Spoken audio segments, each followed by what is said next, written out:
Hey everyone, on today's episode of Chun Up, we're going beyond plus ultra. What does that mean? That's just the catchphrase the guy has. Oh, plus ultra? Yeah. That's cool. Yeah. You may have heard these words before, but I'll teach you what they really mean. Go beyond! Plus!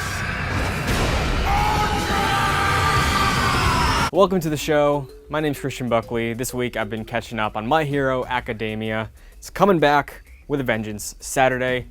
This posts on Monday, so by the time you're listening to this, I'm probably caught up. I've probably seen Season 4, Episode 1. I'm probably having a good time because I've been having a great time working on the series more this week. I started watching it earlier this year, fell in love with it. Great time, great show, great vibes. I really don't keep up much with anime. I'm a fan of Dragon Ball. I've dabbled in Naruto. Cowboy Bebop is legendary, but it's only 20-something episodes, 25 I think. So with My Hero Academia, the fact that they take seasonal breaks, the fact that the manga is so far ahead and the show is catching up, taking breaks, keeping that quality, it's helpful. It's helpful especially because it makes me feel like I'm less behind. I've mentioned before in the show I'm in college, so I don't have time to just binge everything, but it's helpful that the show is broken up into seasons of like 25 episodes. It's a relief, especially when my friends want me to watch Naruto and that's like 700 something. But My Hero is fun, it's charming, and it's unique. It's quirky. You get it? Because they got the quirks, those are powers. Yeah. Alright, I'll cut that. The show is unlike many other things, despite being inspired so heavily by Western comic books, American superheroes. It's kind of like a love letter, an homage, and a hybrid between the obsession and fandom of the MCU, superhero films, superheroes in general, and the style and, I guess, attitude of Japanese anime. But it's still accessible for fans of superheroes, fans of anime.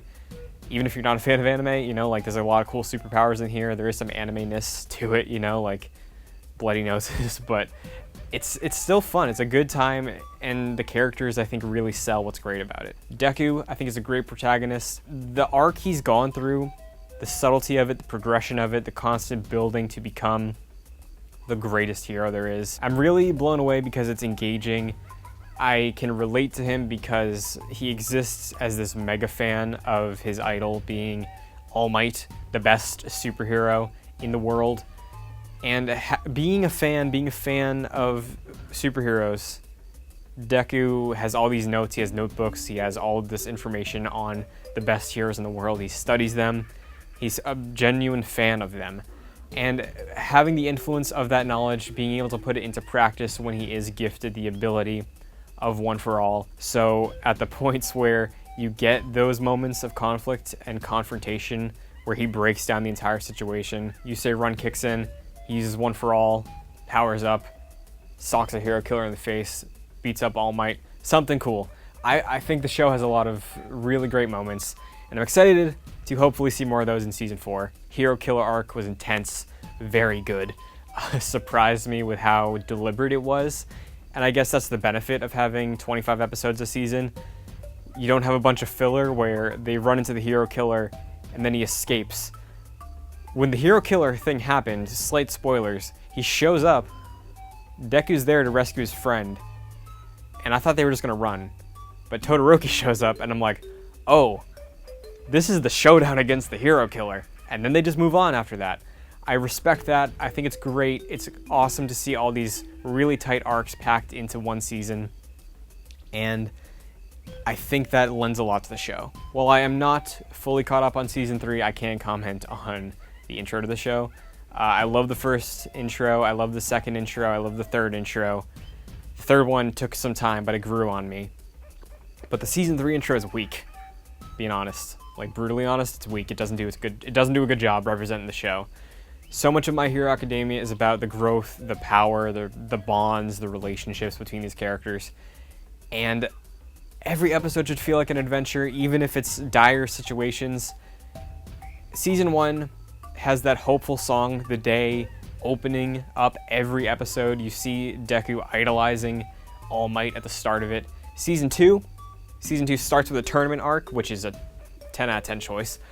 But I respect the intro to Season 2 also because it's a good song, again, but it shows a more calm side of being a hero, being a student hero, because the entire intro is just them warming up and stretching, and that's an image that I feel like a lot of superhero media doesn't cover. It's unique, again, like a lot of the show. It stands out, it stands on its own as far as adapting this franchise into other media.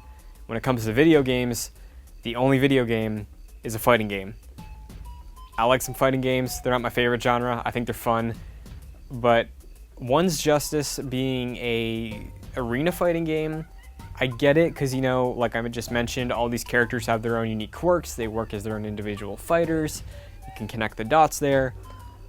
But for how much of a love letter this series is to superhero media, I think it's strange that they didn't go for the obvious homage to superhero games, which would be open world. A leg up that My Hero would have on contemporaries like Spider-Man, like Arkham, is the art style, because with that cel-shaded art style that replicates the series, you can have a lot more fun with it, you can be way more creative, and you can stand out visually against other open worlds like Spider-Man, Arkham, which both have their styles, but they go for realism. I'm just imagining how amazing it would be to have a Silver Age All Might game, where it's probably going to be the best Superman game that ever existed, where you're just roaming through Tokyo, roaming through Japan, saving people, going plus ultra, getting strong, leveling up, I don't know. Explore All Might's past, explore it in the Silver Age, explore it with him being the world's greatest hero. Honestly, I was very bummed seeing that the next My Hero game is One's Justice 2, because I didn't play One's Justice. There's no dub option. I watched the show dubbed, don't at me. And I think there's a genuine disappointment with not featuring the dub option like some of the Dragon Ball games have, because I really like that cast, and I think they do a great job with their characters. It is on sale at the moment on the Switch, so I might cave because this has been a My Hero heavy week. So stay tuned on that info, but seeing the next endeavor be a sequel to a fighting game, which I don't know how successful it was definitely a bummer when I've been thinking so long since earlier this year about this Dream All Might's Silver Age open world game. But I digress. Now I'd like to hear from you. Did you enjoy the Season 4 premiere of My Hero Academia? I hope I did, you know, because again, this is happening before the show happens. But thank you for stopping by. I appreciate it, as always. If you're here, you're already on youtube.com/joyclicks, where you can subscribe for this show, other shows, little videos sprinkled throughout the week for you to enjoy if you enjoy them. If you do enjoy it, though, consider going to patreon.com/joyclicks, even if you don't want to contribute to help produce the shows, get shows early, have early access to things. There's some cool info on there, so check it out and see what you think. But you stopping by is enough. You watching this is enough. Thank you as always. Go beyond.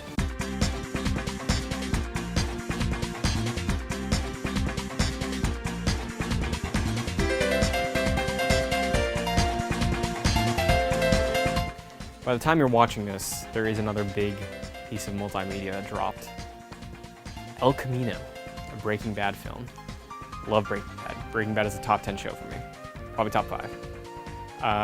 I'm excited. I've been able to stay media blackout for most everything from El Camino.